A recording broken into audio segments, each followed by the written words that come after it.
on the brakes. Leclerc has that inside line. Perez goes off the track.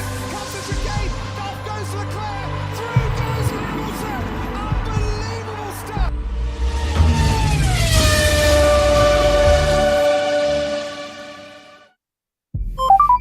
On the brakes.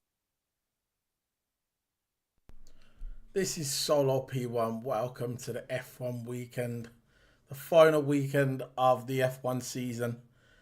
Abu Dhabi 2024, and the Mercedes are now the world champions of F1, the constructors. It was pretty much nailed on at the beginning of the weekend, but it's just confirmed now that they are the world champions. Ferrari gave it a shot, but I think overall, the weekend, overall the season, I think McLaren deserved it. They were the better team overall of the season. And yeah, because this is what you need to win the constructors. One driver can't just win the constructors. It is a team effort, and I think overall, Oscar Piastri and Lando Norris kind of deserved it. So I'm going to bring in my Coke, who's my partner in crime. I'm not sure if you watched the race. Probably did actually, but I'm just going to confirm it. His name is Toto Ara.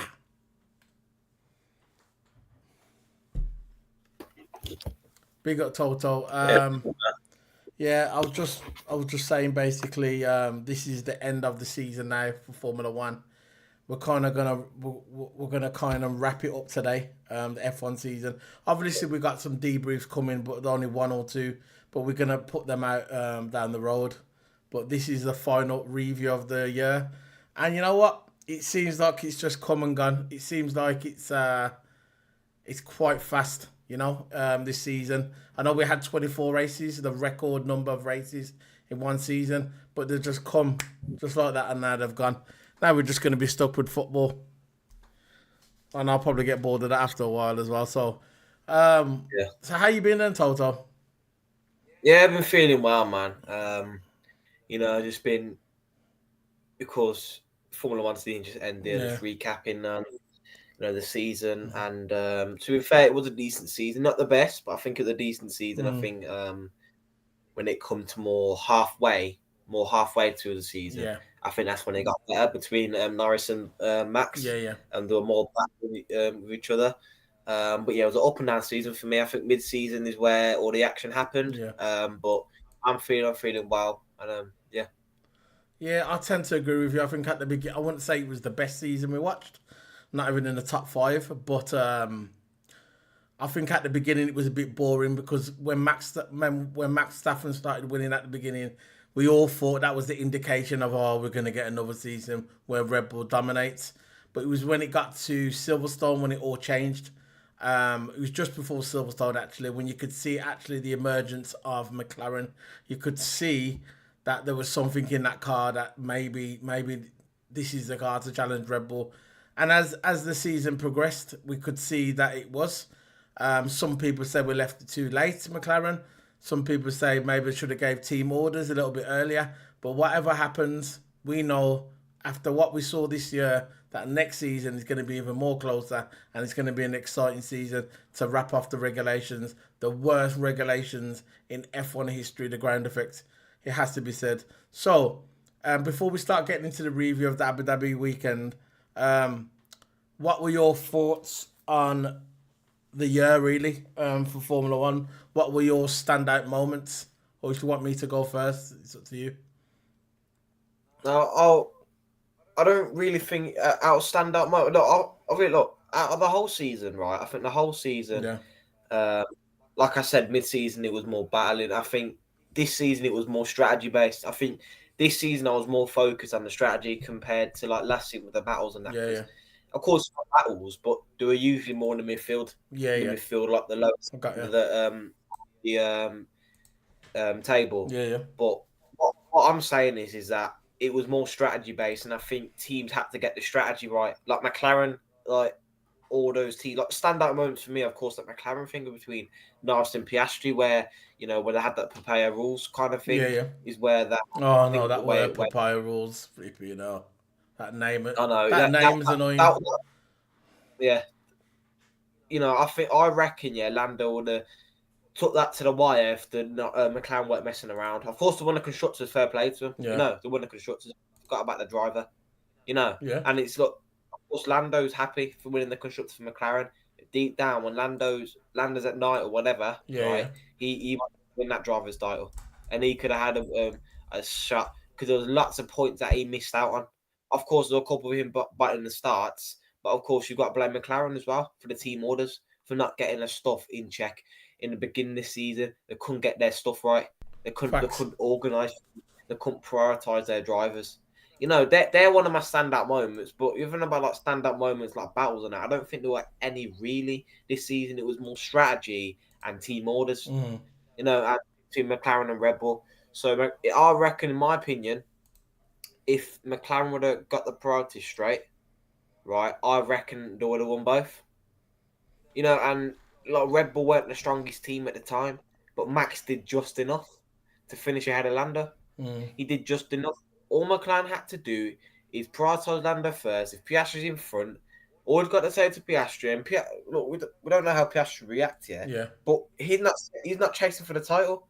He's helping for the constructors' title, but he's not chasing for the title, really, is he? So McLaren should have got the priorities straight, and I reckon they would have won both. But again, that's if they got the priorities straight, which they never. So we wouldn't know what will go on. But I reckon if we would have got the priorities straight, I reckon they would have won both titles. I'm not really sure about that. If they could have won both titles, because at the beginning, McLaren never had their crap together. No other team did. I think at the beginning it was Red Bull really that stole it. Especially the first 6 races. I think Max Verstappen won the first 6 or 7 races. So again, at the beginning of the season, I don't think it was McLaren's place to really beat Red Bull. Red Bull was still far ahead. I think it was only when they got to, I think it was Miami, when I think they got that new rear, I think it was a new rear wing. That's when they decided to go, yeah, we got something here. Because at the beginning of the season, they kept saying we're waiting for this upgrade to come along. It might help the car. And I think it came along at Miami, at the Miami Grand Prix. It was a new rear wing. And as soon as they got that new rear wing, that's when they started to challenge Red Bull. That's when I thought, right, okay, now we've got something. And they just kept adding on, getting upgrade from there. They knew which way, the direction of the car. And they went with it. And this is why they started to challenge. At the beginning, they couldn't challenge because they were still in the mud like Mercedes were. The only car that was really close to them, really close, if you really call that, was Ferrari. And even they were inconsistent as well. But it was that rear wing in Miami. As soon as they got that rear wing, that was it. That's when they started to progress. And I wish they would have got that rear wing near at the beginning of the season, but it wasn't there.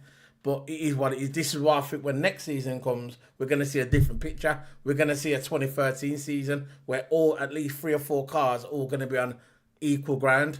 And it's going to be interesting to see. It's going to be interesting to see.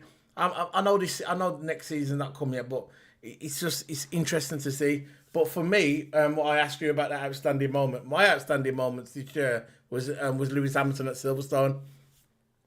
Finally, I forgot about that. And I finally waiting all this time since Abu Dhabi 2021, giving him a crap car, not giving him the tools to beat Max Verstappen, saying, oh yeah, we're going to get there, we're going to get the car. And finally, he had his chance. The car was perfect for Silverstone, and he won that race. And I think Lando Norris was chasing him down as well. Lando Norris was getting close to him. I reckon it was about another 3 laps. I think Lando would have caught him. But he finally won that race in front of his British crowd at Silverstone. That alone was absolutely outstanding for me. I thought that was the best moment of Formula One. I think he won Spa as well, but the Silverstone one, because it was in front of his own crowd and he waited so long to win it, and at the end he shed a tear. It was so much Mercedes Mercedes gave a car for that one. Yeah. Go ahead. That's the only time we're going to see Mercedes get, Mercedes give Lewis in the better car that season. You know, Yeah. so that's my opinion. Again, I forgot. I don't know how I forgot about I it. know. But yeah, again, one of my standout moments. Lewis Hamilton, getting the Silverstone win and all that, and Mercedes actually giving him a good car because all season, right, they haven't been giving Lewis a good car. They've always been, in my opinion, it's subjective. Right, what I'm Yeah. saying, it is subjective. Could be true or It's not true, facts, mate. right? It's facts. But in my opinion, right, and it could be facts as well. In my opinion, I think that Mercedes screwed Lewis, and we all know why, right? Yeah. It's because talk a question because he's on the way out, isn't he? He's on the way out. Yeah. This is why they're giving him a bad car because they don't look. Why they're going to give an outgoing driver who's going to go to a rival team to know all the information about the car, all the new upgrade, or what they're going to do? No, they're going to single him out, and it's understandable. It's not personal. It's business, right? Because you know what Formula One is. Formula One team, it's business or backstage, right? If the driver's on the outgoing, they're going to single him out. They're not going to give him main priority like Russell. This is why Russell. Look at Russell's qualifying record this season. Yeah. Well, when's the last time you see Hamilton going out in Q1? You barely. It's used. He's always getting it to Q3. Even if he's got You're right. a crap car, Right. he's always getting it to Q3. But for some reason, even Lewis putting that on the interview in the season, right? This is not exactly what he said. But basically, what he was saying is that in the practice sessions, he's always getting quick. Right. So as soon as it comes to qualifying, Yeah. right, even Q3, he could have a good car Q1, Q2. But as soon as it reaches that qualifying mark where it counts, Yeah. right, they're always lower down his car. But for some reason, Lewis is better in the race. Yeah. I don't know what it is. He's got a good race car, so I don't know what Mercedes is doing to his car. But I think race pace is all down. I think mostly the driver, and of course the car as well. The car needs to be quick, but I think that's mostly the driver because you need consistent. You need consistency. He's all doing qualifying on one lap, Yeah. right? But it's all about race where it counts. You can get, say, from karting, for an example, yeah. You get someone gets pole position. You get, I'm not a professional driver. Yeah, I'm going to be in the future. But what I'm saying is, it's the same concept that applies to every single race series you're driving. I qualified 7th, Yeah. right? But in the race, I won. And the overall concept that is that qualifying, yeah, it matters, but race is where it counts because anything can happen in the race. You can crash. There could be a punch out. There could be something stuck in the pits. And it's been like it was like that all season, wasn't it? Yeah, Dodgy. exactly. When it came to qualify, when it comes to practice, yeah, they're giving the car for practice, but when it comes to Q3, then all of a sudden his speed falls off. We're never gonna we're never gonna know what happened. Maybe we're gonna learn about it in his book, but we know when we talked about it before in his book. Maybe we're gonna learn about it in his book when he brings his book out. He can spill some truths or whatever. Yeah, but Lewis Hamilton he's a respectful guy, and I don't think he's gonna out anybody. Maybe he might talk about the Abu Dhabi situation, what happened really there, but I don't think he's gonna out his team. I think Lewis Hamilton's a bit too loyal for that. But at the end of the day, there's definitely something going on. It was weird how his speed just suddenly fell away. But yeah, I know what you're saying. I know what you're saying. But let's get into these. Just a brief review over the weekend. Like I said at the beginning, McLaren, world champions. Hats off. The last time there was world champions, I think it was 1998. 98, since when Mika Hakkinen was there. That's how long it's been since I won the constructors. Crafty was just bottling it out on the telly. Couldn't even get his facts right. I know, we said 1996, didn't he? No, I think he said 99. Yeah, that was it. Yeah, 1999. He just couldn't get it right, could he? That's why I said I should work there. But they won't have a guy like me, because I don't fit the mold. You get me? So he has screens all in front of him. He can easily search you. Exactly. And he kept repeating it and repeating. I thought, no, it's wrong, Crafty. It's wrong. But anyway, and I'm surprised at Crafty because he's a stat man, isn't he? Because he likes all the stats. But it is what it is. Look, so let's get on to the weekend. Charles Leclerc at the beginning of the weekend, because we all know that Charles Leclerc was chasing, Ferrari was chasing Mercedes. They had Mercedes chasing McLaren. Ferrari had an outside chance of winning the constructors. I believe it was McLaren's at the beginning of the weekend, but Ferrari still had a little slight chance. But what hampered their chance, what dented their chances, I should say, is when Charles Leclerc had to take a gearbox penalty, and that gave him 5-place group penalty. Now 10-place group penalty for a brand new battery on his Ferrari. And so that was basically a wrap for Ferrari. The only way Ferrari was going to win is if Lando had a DNF or Piastri finished like 4th or 5th. That was the only way, and they had 2 cars up there, 1 and 2. It was a tall ask for Ferrari. I don't think Ferrari had a really chance. For once he got that penalty for the gearbox, that was it. So what was your thoughts at this point when Charles Leclerc got that gearbox penalty? What was your thoughts on it? What did you think at that time regarding the constructors? Yeah, the Constructors' Championship Ferrari would be harder.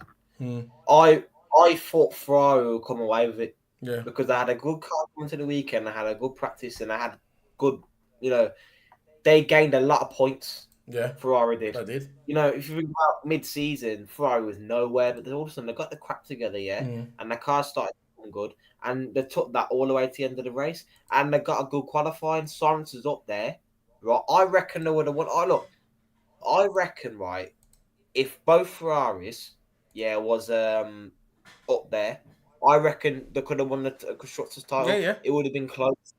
Because all McLaren had to do, because since one Ferrari was at the back, of course Piastri was out of it, right? But Norris was leading the race. Norris won them that Constructors. Yeah. He won that Constructors. This is why he was getting all the praise from Zach Brown engineers. Piastri, you're on about for the race or the entire season? The entire season. The race. Okay, facts.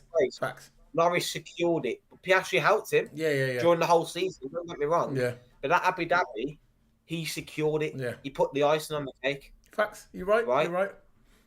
He did it because Piastri, without a doubt, he had a bad start, right? Yeah. Verstappen pushed him out. Wow, we know what we was going to expect from there, right? And Piastri, quote unquote, some champion. He basically saying that he's a 4-time or 3-time. We know how Max is. Yeah, exactly. Yeah. I'm not going to give him no airtime. He knows what he's like. He's just a geek. Yeah. But Lando secured it, man. Yeah. He secured it. Got the win. If he went in the lead, if he dropped down to second, Ferrari would have won that Constructors. No, I'm not sure about that. I'm not sure, but if he was a low down and Ferrari was, second or third, for example, Ferrari was doing well. Leclerc, that gearbox problem. That's what done it. I think that was it. He had. I think before the weekend they had a chance, but when he got that gearbox penalty, what basically put him in 10th place, and plus he had some other penalty, so he had to start from near the back. That was it. Then it was a wrap. Then it was a tall order. It wasn't impossible, but it was kind of a tall order. But I know what you're saying. So let's get on to let's get to the race qualifying. The qualifying, I think. What do you think of the qualifying? I think Q3 McLaren. Charles had a good position during the qualifying. He was actually doing well. He knew at this point he was going to take a penalty, so he knew he had to do well. And we know when it comes to qualifying, Charles usually does well. So Q1, Lewis was out. First qualifying out of qualifying. This was the weekend where they was going to rectify all the problems that they've had all this year with Lewis Hamilton. And what happens? Lewis Hamilton was out of Q1. They were saying that they sent him out too late. And obviously, if you watched it, which I know you did, he hit the Ballard, and the Ballard went underneath his car and ruined his car as well a little bit. Because underneath the car, we're not going to talk about the aerodynamics because that's for debrief. But when he went underneath the car, he damaged the floor. There was interviewing Toto after, and Toto said it was their problem. We let him down. So what's your thoughts on this again? Lewis Hamilton getting knocked out of Q1. This was their only chance to help him out, and he just got blown out the water, man. Yeah, it's just disrespect, really. It's a shame from the team. It's the last race. Look, think about it from a logical point of view. Yeah. It's the last race. You secure third place in the Constructors. You're getting nowhere in the drivers. What's the worst thing that can happen? Putting Hamilton in a good car. Yeah, just what's the worst can happen? What can this man go through? What? JD. he's going to crash out the car. He's going to lose you. No, it's the last race. Yeah. You're third in the constructors. There's a 200+ gap from fourth. No one's going to pass you in the constructors. No. And you're damn right not going to pass Ferrari. No. And you're not going to get nowhere in the drivers because that's over. Right? You're right. What is the point of screwing Lewis to the end of the race? Except from Silverstone, they've screwed him all season. Simple, really. Yeah, you're right. In fact, when you look at the results, people can try and twist it as much as they want, yeah. But what it boils down to is facts. And people don't like the facts. People don't like the facts. No, the only people that I disagree is Max, yeah, and Red Bull fans. Simple. Yeah. So, let's get on to Q2. Q2, Charles was out time deleted. He was gone for his last lap and he got his time deleted. So he ended up finishing 13th in Q2. So you get me what I'm saying? So imagine he's finished 13th plus his 10-second penalty. He's at the back of the grid. So he's starting from the back. So you know it was a wrap. He already had a 10th place grid penalty for the gearbox. Plus he finished 13th because he had his time deleted in Q2. So he's starting from the back. Charles Leclerc is at the back. So again, we've just discussed this. We're not going to go over it again. We knew at this time that it was a wrap for Ferrari. It would have took a miracle for Ferrari to win the constructors from here. So that's Charles at the back. So Q3, Max went wide, which I was kind of happy about. I was actually going to throw a party. Asa got his lap deleted as well. Q3, Bottas, fair play to Bottas getting into Q3. 9th in qualifying, he finished at the end. So Bottas, fair play to Bottas, man. Getting that lump of lard of a car into 9th in Q3. What were your thoughts on Bottas, man? Big up to Bottas, man. I know Bottas is going to be leaving Formula 1. I think he's going to be a reserve driver for one of the teams. That's the rumours, that he's going to be a reserve driver. What's your thoughts on Bottas, man? You know, finally Bottas showing his speed right at the end. Martin Brundle said it. Where was that pace all year, Bottas? He's a good driver. Yeah. I think he's very underrated. Yeah. Again, another one who, I think he deserves at least a title, man. I know. He's a good dude, isn't he? You leaving at the end of the season? Yeah, I think he's going to be a reserve driver for one of the teams. I'm not sure which one it is. Formula 1. I think he's staying in Formula 1, but he's going to be a reserve driver. He deserves to be in a car, man. Yeah. He deserves to be in a better car, I know he does. Lewis likes it. Look how he helped Lewis. No complaints from Bottas. It's what I mean. No, there's no moaning from Bottas. You know, no. He gets the job and gets it done. Get on with it. Simple. Exactly. That's him. Exactly. You know, and it's the best way to go. Look. You've got to credit Bottas, yeah, about how many titles that Mercedes won. You know, that big domination. I think they should have kept Bottas instead of taking Russell. I think they should have waited at Russell. I've been saying this on Twitter. I've been saying this. They should have kept Bottas. Yeah. Because there's good chemistry. Yeah. Why fix something when something's not broken? Yeah. You know, if it's not broken, don't fix it. Exactly. That chemistry between Hamilton and Bottas, two good drivers. They get up there, 1-2, 1-2, 1-2. If Hamilton's not there, Bottas usually winning. What's wrong with that? I don't know. You know, and Bottas was a good driver, you know. And you know, first 5 races, I remember that one time he beat Lewis by 30 seconds. Yeah, I know. Like one time he beat Lewis by 30 seconds. And that's what I'm saying is the two competitive drivers, they race clean, they race fair, they rarely crash the car. I know you. I agree. All right. It saved the engineers. Well, it saved the engineers working overnighters, all nighters. I know. You know, so it was good chemistry. It was good chemistry between them. When you got good chemistry between teammates, it's good. I know. It's similar like in football terms. If you got a good team, that good chemistry, knows each other, likes each other, friends with each other, you're gonna have a good team. And you're gonna play well. Let's move on to the next one. I know what you're saying now, bro. I know what you're saying. Let's move on to Nico Hülkenberg. He finished 4th at the end of qualifying. But with Nico Hülkenberg, you know his history, how bad luck he's got. We know how Nico Hülkenberg, very good driver. He was actually tipped to be the next big thing in Germany. Didn't really work out. He made it in Formula 1, but he's got some bad luck still. And he got 4th place, and he was celebrating with his kid. With his wife was there as well. Or his girlfriend, but his kid was there. And it looked like he was happy, and then all of a sudden there was rumours that he might get a 3-place grid penalty because there was some incident in the pits where he overtook cars while they was going at the pit lane. So basically, with Abu Dhabi, it's a very big pit lane. You have to go around like a tunnel, like a car park. When you got a car park, you're in a car, and you have to go around. It was a bit like a car park, and he overtook drivers because the drivers were static in where they're supposed to drive out. They were just sitting there in the car, not moving. So we decided to go around the cars, and he got a penalty for it. He got a 3-place group penalty. That brought him down to 5th, 6th, 7th, 8th in 7th. He brought him into 7th, but that was still, for me, it was still good 7th for Nico Hülkenberg, getting that car, that lump of lard of a car, into 7th. So good for him. So at the end, the two McLarens topped. Sainz was 2nd, and Sainz was 3rd. So you had Lando, Piastri, and then Sainz at the end of qualifying. Was there any surprises for you to see the two McLarens on the top? Because they did, let's face it, they looked the fastest this weekend. So what was your thoughts on that when you saw McLaren stopping 1 and 2 and at the end of qualifying? And Sainz was 3rd? Yeah, they look dominant, man, McLaren. Mm-hmm. They look really dominant. I reckon if they would have kept that 1-2, they would have... Well, of course, they would have already won the Constructors, but they would have secured the Constructors. Just right there. Right, 1 and 2, you can't really complain. But they look strong, man. McLaren look strong this weekend. And they look like Constructors winning title teams. Yeah. They look like that this weekend. Of course, Ferrari finishing, Sainz finishing 3rd for the Ferrari. But yeah, look, that would have made it so much more easy for McLaren. Of course, if Lando would have dropped a couple more positions during the race and Piastri at the back, they would have been more in trouble. But luckily they got one driver out front, and unfortunately Max did crash into Piastri, and didn't crash into him, but basically forced him off, basically, spun him round.